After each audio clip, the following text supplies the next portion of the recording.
नौकरी देने का दावा किया अगले 5 साल में, क्या कहना चाहेंगे? अभी आप कभी कहते हैं नौकरी, कभी कहते हैं रोजगार, कभी कहते हैं स्वरोजगार।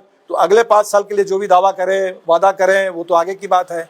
20 साल का जो लेखा जोखा, 20 साल से अगर 5 साल में अगर 1 करोड़ दे सकते हैं तो 20 साल में तो कम से कम 4 करोड़ देना चाहिए था। 4 करोड़ नहीं तो 2 करोड़ तो देना चाहिए था। लेकिन हुआ ये कि बिहार में सिर्फ 5 लाख नौकरी, जिस समय नीतीश जी हमारे साथ आए थे उस समय महागठबंधन की सरकार ने 5 लाख नौकरी, पक्की नौकरी बांटने का हम लोगों को मौका मिला। महीने को हटा दीजिए तो बिहार में नौकरी का रिकॉर्ड इनके पास 0 है। और जो रोजगार इन्होंने दिया है ठेके पर, मानदेय पर, तरह तरह का नाम दे करके, विकास मित्र, टोला सेवक और पूरे आउटसोर्सिंग के कर्मचारी का नाम दे करके नाम दिया, पैसा नहीं दिया है। और इसीलिए इसका परिणाम है कि बिहार में आज 1 करोड़ परिवार, 94,94, उसके पूरे परिवार की महीने की कुल आमदनी 6,000 से कम है। इसीलिए जहां 6,000 की कम आमदनी में अपने बिहार को धकेल दिया, वहां रोजगार की बात करना, वहां विकास की बात करना, वहां नौकरी की बात करना, नीतीश कुमार जो बोल रहे हैं कि झूठ का पुलिंदा है। मोदी जी से रहते ऐसे झूठ बोलते थे कि 2 करोड़ महीने साल में देंगे, अब नीतीश जी को भी झूठ बोलना आ गया है।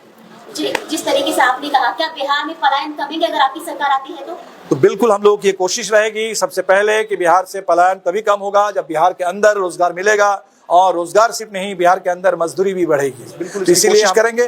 दूसरा, ये पलायन जो बिहार से है, वर्षों से बिहार के पिछड़ापन के चलते हैं, लेकिन कम से कम इसकी तो गारंटी होनी चाहिए कि बिहार के छात्र जब बाहर जाते हैं पढ़ने के लिए, बिहार के मजदूर जब जाते हैं बाहर, उनका अपमान ना हो, उनके साथ अत्याचार ना हो। वो झुग्गी डाल करके दिल्ली में अगर रह रहे हैं बिहार के मजदूर, उन झुग्गी को तो बाहर रहते हैं तो वहाँ बुलडोजर, और घर में आ जाओ तो वहाँ मतदाता सूची से नाम गायब। ये और बिहार के मजदूरों को बांग्लादेशी कह देना, ये सबसे बड़ा अन्याय हो रहा है। हम तो किसी भी कीमत पर हम तो चाहते हैं कि सरकार पूरे देश में कानून बनाए, ठीक जैसे SC ST के ऊपर होने वाले हमले के खिलाफ, उसी तरह से प्रवासी मजदूरों के ऊपर, चाहे वो बांग्ला भाषी प्रवासी मजदूर हो, हिंदी भाषी प्रवासी मजदूर हो, प्रवासी मजदूर जिनको रोजगार के लिए, रोजी रोटी के लिए बाहर जाना पड़ता है कमाने के लिए, उनके ऊपर किसी तरह का अत्याचार ना हो, हमला ना हो। अगर उनके ऊपर कोई भी हमला होता है उसको कठोर सजा मिले, उसको एक बड़ा अपराध के रूप में गिना जाए, ऐसा कानून इस देश में बनना चाहिए।